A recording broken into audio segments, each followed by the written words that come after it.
Hello tout le monde et bienvenue dans Clair Obscur, le podcast qui explore les coulisses de la création. Je m'appelle Blandine, je suis autrice et illustratrice et je vous accompagne dans votre quotidien d'artiste en vous partageant le mien. On parle avec authenticité de la réalité de la vie d'indépendant, entre entrepreneuriat, stratégie marketing, apprentissage et entretien de la créativité. Si toi aussi tu es artiste indé, c'est le podcast qu'il te faut pour ne plus te sentir seul et avancer sereinement dans tes projets. Hello, j'espère que vous allez bien. On se retrouve pour une nouvelle semaine d'épisodes de podcast quotidien. Je vous rappelle juste au passage, avant que ça ne commence, que mon roman L'Académie des Arts Obscurs est toujours disponible en e-book sur Amazon. Il est au prix de 2,99€ parce que c'est un roman court. Donc si ça vous intéresse d'aller le lire et de le découvrir, n'hésitez pas, le lien est dans la description de ce podcast. Et n'hésitez pas, si vous l'avez déjà lu, que ce soit sur Amazon ou sur Substack, à laisser un avis. C'est super important pour que ce soit bien référencé. Et même si le but, c'est pas de gagner ma vie avec ce roman, évidemment, à ce prix-là, c'est pas possible.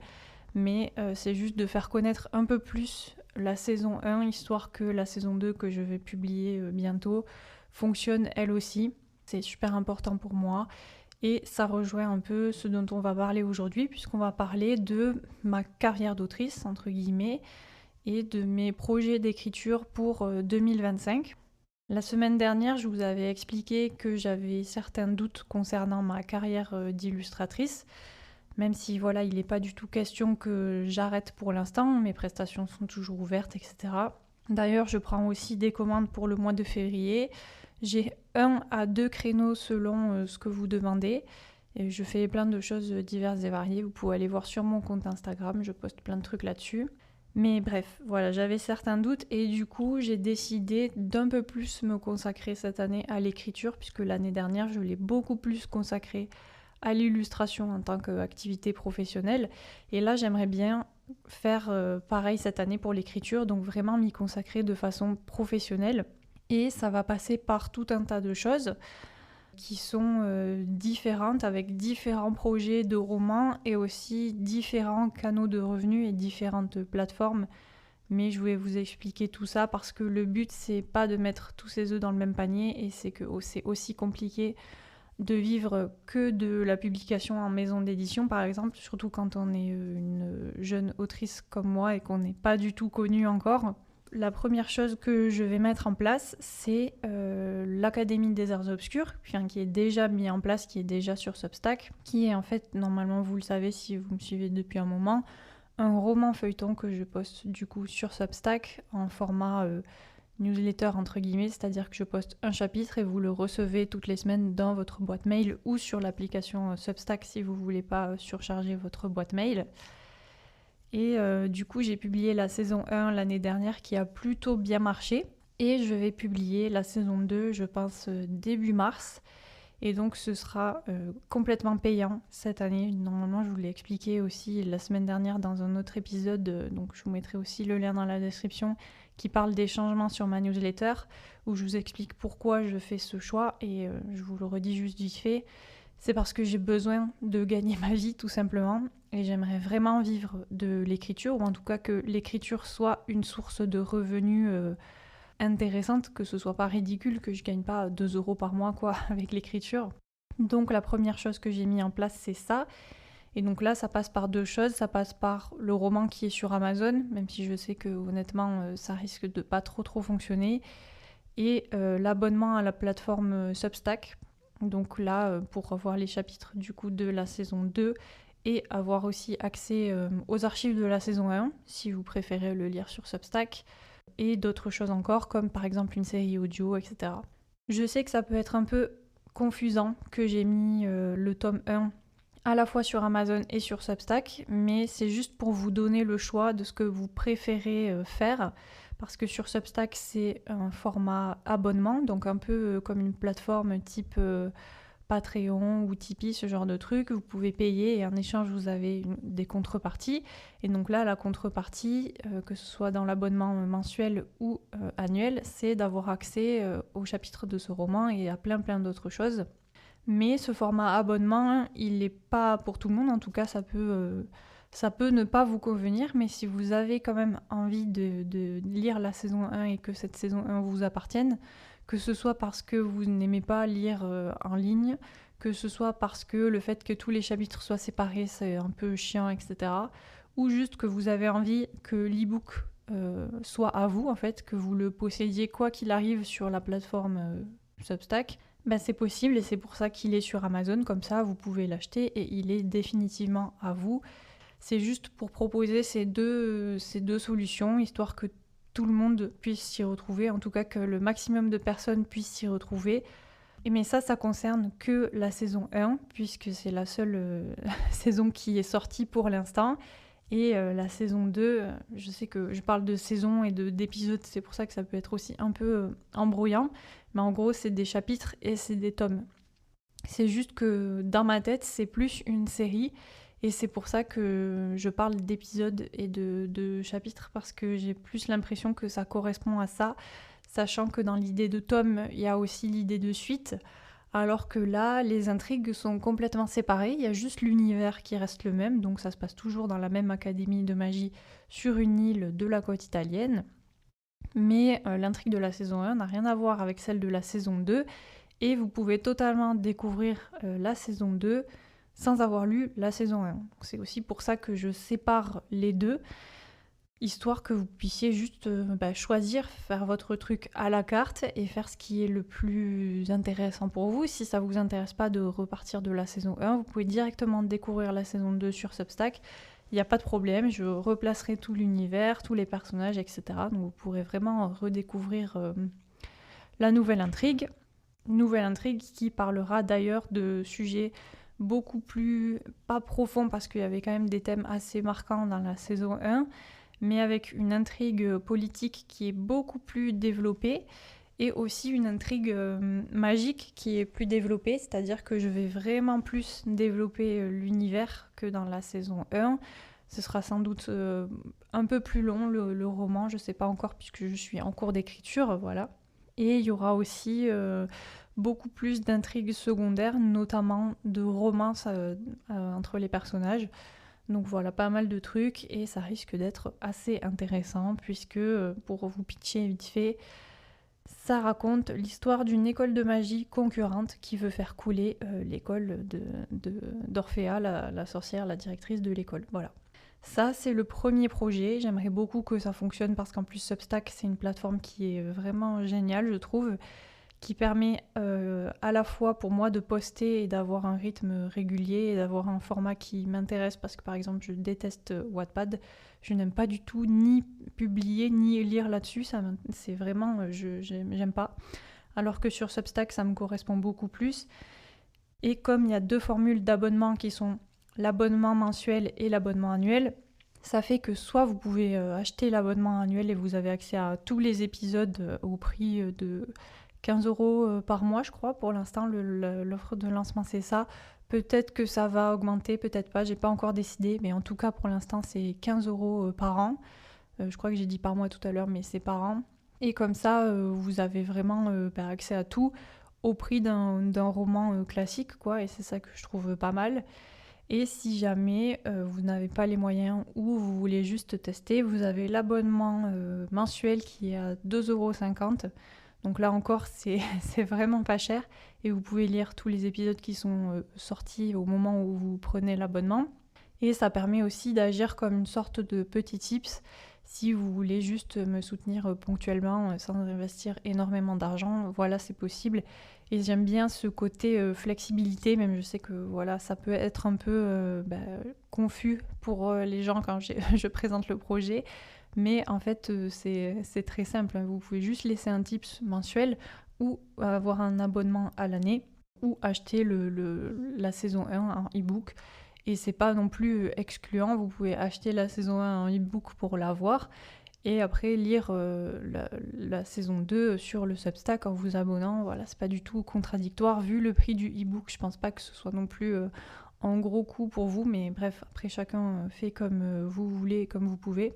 Il n'y a pas de problème, c'est juste que j'avais envie de proposer une offre qui soit la plus complète possible, histoire que ça puisse convenir au plus de monde possible et avec le budget que chacun a, parce que l'idée c'est pas non plus de réserver ça à une certaine classe de population. Je voulais que même si vous n'avez pas forcément les moyens, vous pouvez découvrir complètement le roman à partir de 2,50 € ou 2,90 € si vous passez par Amazon.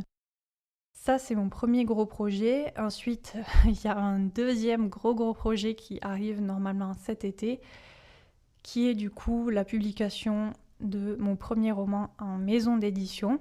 Je ne peux pas vous donner le titre encore parce que c'est pas définitif. Je ne veux pas non plus vous donner le nom de la maison d'édition, mais sachez que ça va être une maison très cool et que ce sera distribué en librairie avec un premier tirage qui va être assez conséquent.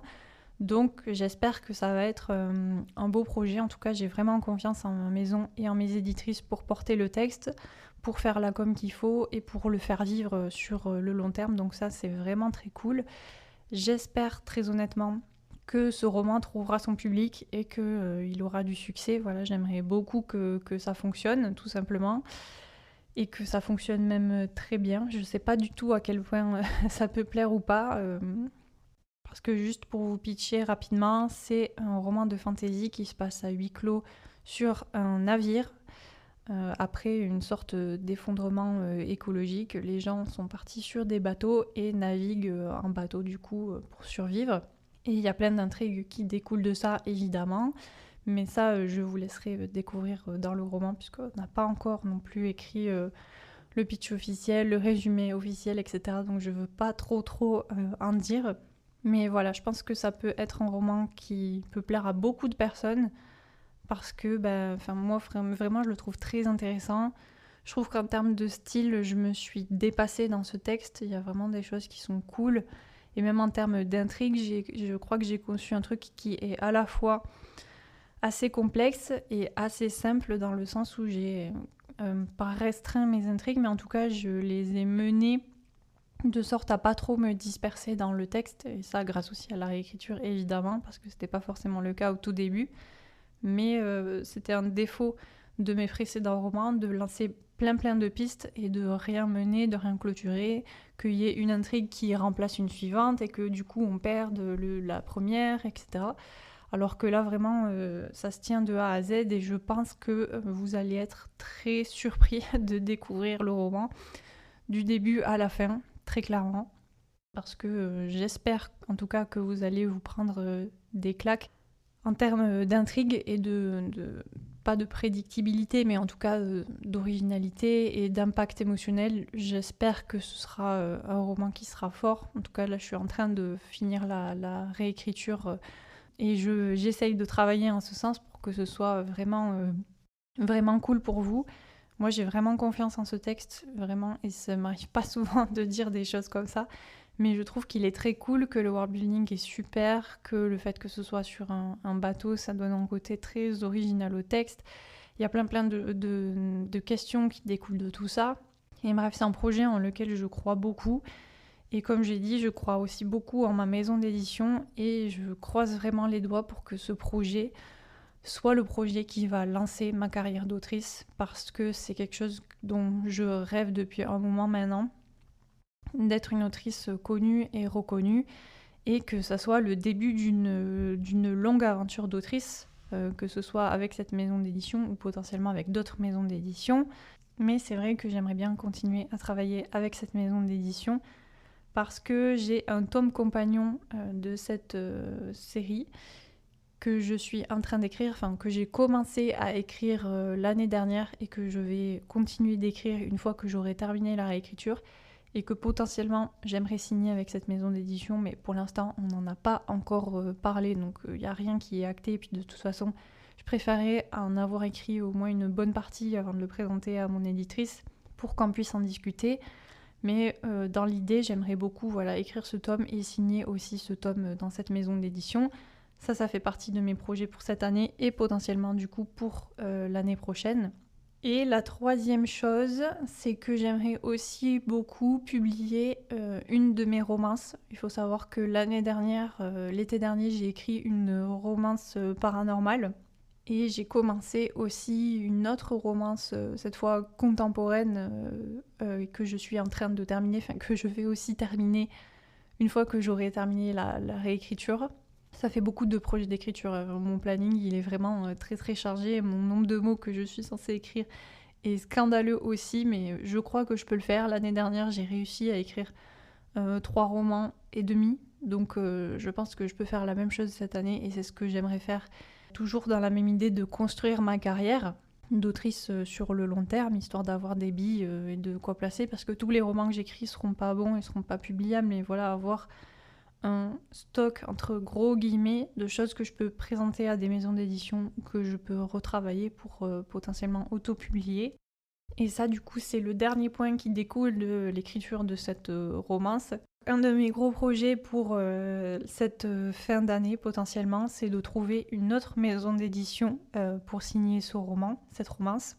Et je suis déjà en démarche de soumission pour le faire, mais comme c'est une romance paranormale, c'est assez compliqué. Parce que en fait, c'est pas tout à fait du fantastique, même s'il y a des éléments fantastiques, ça reste quand même du contemporain globalement. Et c'est pas du coup non plus une romance 100% contemporaine. Donc en fait, je m'inscris ni vraiment dans la romance contemporaine, ni dans le fantastique. Et il y a finalement assez peu de maisons d'édition qui acceptent ce genre de texte. Et d'ailleurs, la plupart des refus que j'ai eus pour l'instant, c'est par rapport à ça, c'est que ça rentre pas tout à fait dans la ligne édito des maisons d'édition que j'ai contactées. Donc je pense que ça va être assez difficile. C'est pour ça aussi que j'essaye de terminer mon autre romance qui, elle, est 100% contemporaine, histoire de pouvoir la soumettre et peut-être que ça passera mieux parce que le genre est plus clair. Mais si jamais à la fin de l'année je n'ai signé aucun contrat pour aucune de ces 2 romances, je prévois, je pense, de en publier au moins une des 2 en auto-édition et potentiellement la romance paranormale, parce que si j'ai rien signé, j'ai commencé les soumissions rapidement depuis novembre et là je vais m'y mettre vraiment sérieusement. Donc je pense que d'ici la fin de l'année, j'ai le temps d'avoir des retours. Et si c'est pas le cas, je pense qu'il faudra que j'ai pas du tout envie de l'abandonner parce que c'est un projet qui est très cool, en lequel je crois aussi. Et je crois que ça peut fonctionner en tant que lecture un peu plus légère que ce que je fais du coup dans la fantasy, même s'il y a des thèmes graves entre guillemets et profonds qui sont abordés. Je pense que ça peut être une bonne lecture et j'aimerais bien avoir cette double casquette d'autrice de fantasy et d'autrice de romance. Et donc potentiellement, si je n'ai pas trouvé de maison d'édition, la proposer en auto-édition, parce que du coup l'année dernière j'ai beaucoup aimé l'expérience d'auto-édition de l'Académie des Arts Obscurs, le premier tome. Même si là, je pense que je passerai exclusivement par Amazon. Je sais pas encore, il faudra que je réfléchisse. Tout ça est vraiment voilà, en cours de projet, mais c'est mes projections. Parce que l'idée, c'est encore une fois de gagner de l'argent avec. Et comme c'est une romance paranormale, j'aimerais bien la publier aux alentours de Halloween, novembre, ce genre de période. Je pense que ça pourrait très bien coller. Et donc potentiellement passer par de l'auto-édition. Mais ça, je vous en reparlerai si ça doit se faire et si j'ai pas de retour. Mais voilà, histoire d'avoir potentiellement 2 romans publiés cette année, plus l'Académie des Arts Obscurs qui est publiée entre guillemets sur Substack, mais c'est pas une publication éditoriale traditionnelle, mais ça compte quand même comme un roman écrit et publié, je trouve. Et voilà, je pense que ce serait de bonnes bases à avoir pour lancer, entre gros guillemets, ma carrière d'autrice. Avoir un gros roman qui est publié en maison d'édition, potentiellement un autre ou alors en auto-édition. Et le roman sur Substack, voilà, je pense que ça peut être cool et ça peut me faire un début de revenu assez intéressant. Et voilà, l'idée, ce serait dans l'idéal, dans le meilleur des mondes, ce serait que tout ça se passe bien et que potentiellement ça lance une vraie carrière d'autrice et que je puisse partir sur le rythme de 1 ou 2 livres écrits et publiés par an. Ça, ce serait cool. J'aimerais vraiment tenir ce rythme.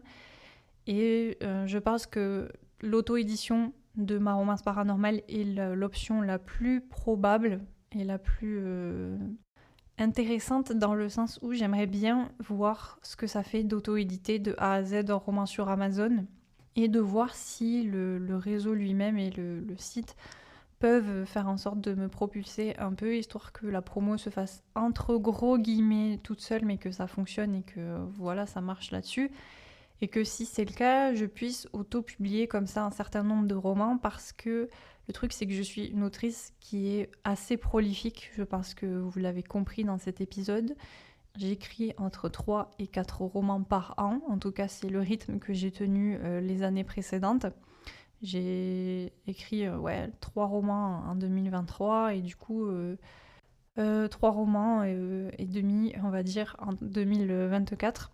Et c'est un rythme qui est assez difficile à tenir en étant exclusivement qu'en maison d'édition, à moins d'être une autrice de best-seller. Et encore, il faut quand même laisser le temps à la promo, etc.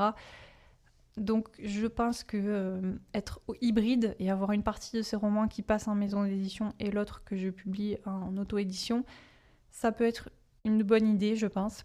Histoire aussi de diversifier mes revenus, parce que l'idée, c'est pas non plus d'être publié dans des maisons d'édition trop petites, c'est pas vraiment ça le terme, mais comme l'idée c'est de gagner de l'argent, j'aimerais bien avoir une vraie diffusion, au moins en librairie, parce que sinon c'est vrai que je m'y retrouve pas par rapport à de l'auto-édition.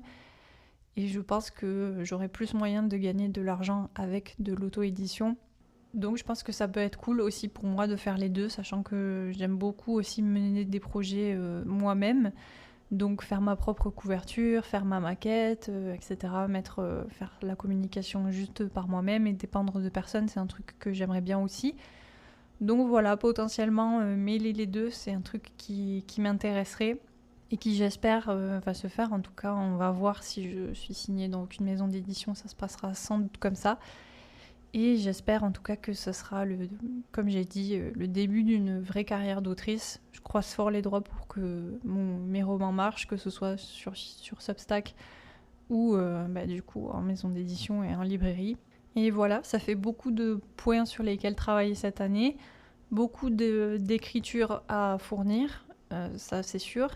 Mais comme c'est vraiment un hobby pour moi et un truc qui me fait du bien et que j'aime faire, je me vois pas ne pas écrire de toute façon. Donc c'est vrai que pour moi c'est quand même assez naturel d'avoir des moments d'écriture dans ma journée et d'écrire des romans tout simplement. C'est un truc que j'adore et qui me fait vibrer et que j'aimerais vraiment que ce soit ma vie, hein. Vraiment, vraiment. Et je vais tout faire pour, comme je vous l'ai dit, donc multiplier les bouteilles à la mer un peu, entre guillemets, et faire le plus de choses possible, histoire qu'il y ait peut-être un certain nombre de ces choses qui payent à la fin de l'année et que ça donne des résultats. Voilà, c'est encore très incertain tout ça, évidemment, à part la publication en maison d'édition qui, elle, est certaine. Je ne sais pas du tout si l'Académie des Arts Obscurs va fonctionner sur le Substack. Je ne sais pas si ça marchera en auto-édition à la fin de l'année si je prends cette voie. Voilà, il y a encore beaucoup de choses qui sont dans le flou, mais c'est globalement mon plan sur l'année et c'est globalement ce que j'aimerais tenir et ce qui, je pense, va me permettre dans les années suivantes d'avoir un revenu réel lié à l'écriture et un revenu intéressant. Voilà, j'espère que ça vous aura intéressé et on se retrouve évidemment demain pour un nouvel épisode. Si vous en avez manqué, n'hésitez pas à aller écouter les autres épisodes de la semaine dernière, c'est toujours intéressant. Ils sont aussi sur YouTube et évidemment, allez lire ce que je fais sur Substack et sur Amazon, ça me ferait très très plaisir. Voilà, à demain, ciao!